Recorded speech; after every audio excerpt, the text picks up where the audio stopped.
Glenn, in the space of what, 20, 25 minutes, you've gone from, I've put in laid down a marker here to, I might go another tournament. Exactly how I felt, Dan. I was like, was it 65 he had? And I seen him hit a bullseye. I don't know what he hit after that, but I was thinking, just be nice, 4-0, get off. I felt good. But I think that game is really good for me. I mean, I had everything. I had good dart, and I felt really tense at the end, which I'll probably need, and I feel like I'm back.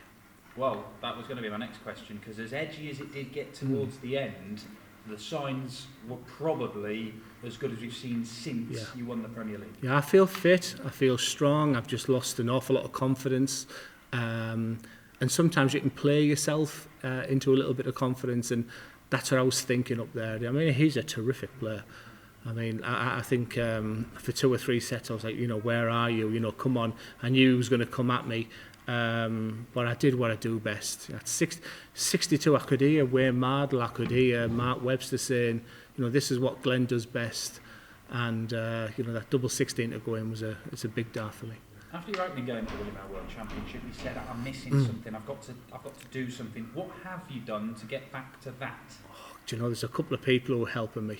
And one of them's one of the best snooker players in the world. My mental state against Diogo was terrible.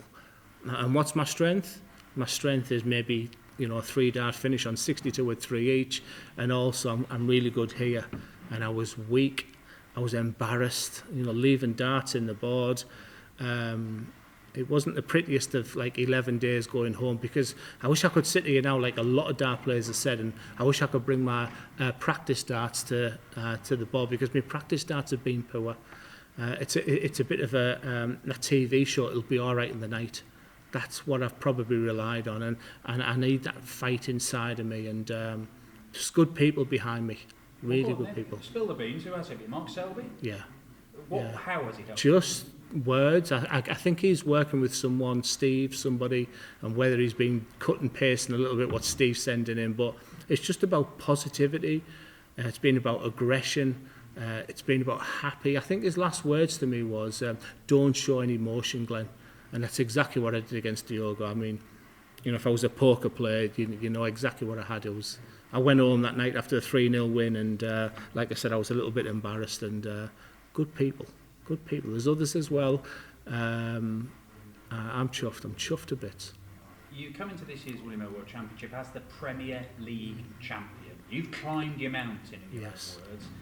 And yet you also feel that nobody's really paying attention to little old Duzza in this tournament compared to last year.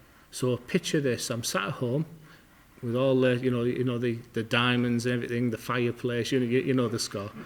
And, I was on TV the night before on the betting, 28-1. Glen Durrant's about 6th or 7th. The night starts, they go to the betting. I was like, oh God, which photo are they using? I'm not even there. So I've played Diogo, I've beat him. And I was like, that embarrassed smile to my daughter, to my wife. People aren't believing in me. And I believe in me. And that was a big fire.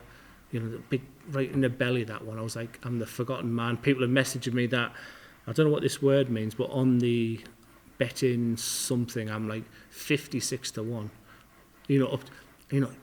Nobody's interested in me this year. I went for interviews. Who did I play that? Lisa had 7. I was on the Lisa Ashton night. I got 1. Last year, I was doing 7 or 8. People were saying Glen Durrant's the outsider. He's had a fantastic year. It's only like 2 months ago I was Premier League champion. And now... Well, which do you want then, Glenn? Do you want people making a fuss of you, or do you want to fly under the radar? No, under the radar. I'm loving it. I'm loving it because I want to prove a point. I'm quite enjoying the fact that when I'm not seeing my name in the betting, when I'm going upstairs, I've got any interviews tonight. No. RTL want to do something about Mac Elkin. Stuff Mac Elkin. What about me? And I'm feeling good. That's a good win for me. I can't wait for Dirk now. You could prove a few points over the next few days. What place? Thank you. Glenn, again, congratulations. Just going off obviously what you said there to Dan.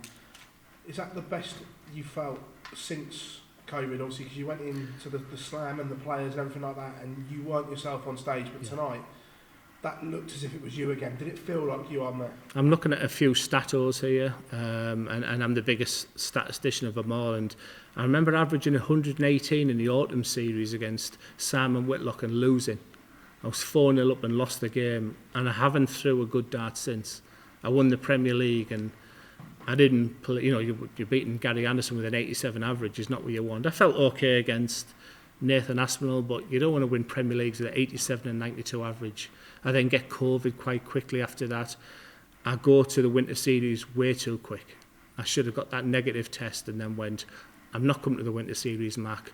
I'll be there for the Grand Slam. I went there and I was losing to Daniel Larson, Jan Decker. I can beat them, but I wasn't ready. I wasn't fit. I was exhausted. That's the best I felt for 2 months. Was there ever a concern after the Diogo game as well, where you didn't play well, that perhaps you'd never get that feeling back again? Oh man, that's the best question. That's a great question. I was so scared. That I've got 5 more years in the PDC, and I was thinking, hang on. It's great being in the top 16. I love Kim Hybrid's interview.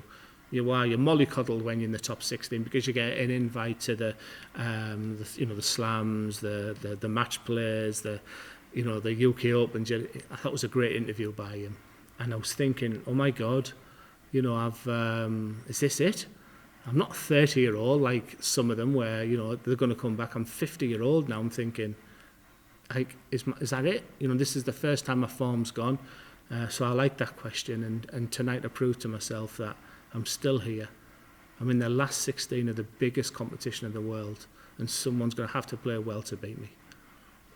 Speaking of that last 16, Dirk's a man that's very much come into form, but he likes to get on with it. Do you think, again, that your pace has been talked around a lot tonight on social media? That's it. But do you think that's going to suit you more than it is him? I don't want to be slow. I'd love to come up, because sometimes I think my best darts is when I'm playing quicker, because my timing's good. That's disappointing to hear that. I know that people focus on this pace. I play. I don't cheat. I don't do games. How I throw tonight is the way I threw in the BDO in 2017, 16, 15. I wish I was Michael Smith. I wish I could just fling them under my. But I am what I am. I've played Dirk about 4 or 5 times this year, and I like Dirk. I think he's a good guy, and I can't wait for that match. Last year, you said it would be a relief to win a PDC title, I think was your word. Now it's done. Would this just be the icing on the cake? And if you were to win this, would you ever consider retiring? Yeah. Oh, God. I was laid watching about 3 o'clock today, and Laura Woods is interviewing me, and I've just beaten Gerwin Price in the final. Yeah, I think I would. I think I might do a lap of honour and have a year on the circuit, but I don't think I'd be a 2-time PDC champion, 3-time. I think if I won the PDC World Championship, it would be 1 time only. I'm a 3-time Lakeside Champion, and I want to be a 1-time World Champion.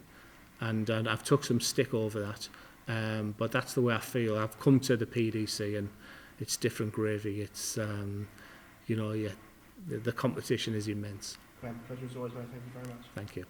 Glenn, can you take positives from the lack of form maybe you've shown over the last few months, that you've come back today and you've really smashed it out of the way? Yeah, I feel great. I feel fantastic. I want to get on the practice board. I've brought one of them dart mates, whatever you call them, on my dartboard, and I've been trying so hard, but my practice hasn't gone well.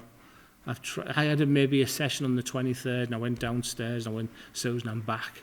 She was like, oh, thank God, and then I'd go up there on Christmas Eve and 5, and I was quite poor, so, I'm that kind of person where I need to be on the stage and in battle, and I'm chuffed. I'm chuffed to pieces. Does playing like that give you motivation to want to practice more? Yeah, I practice hard. Yeah. I'm not hard. It's just my practice darts haven't been great. I started messing about with flights. That was getting in my head, and I was thinking, have I done the right thing? Blah, blah, blah, blah, blah. And it takes a game like that just to remind myself I can average 100. I know I went down to about 95, 96, but I still think there's one chapter in the Duzza darting destiny. Cheers Thank for your you. time, mate.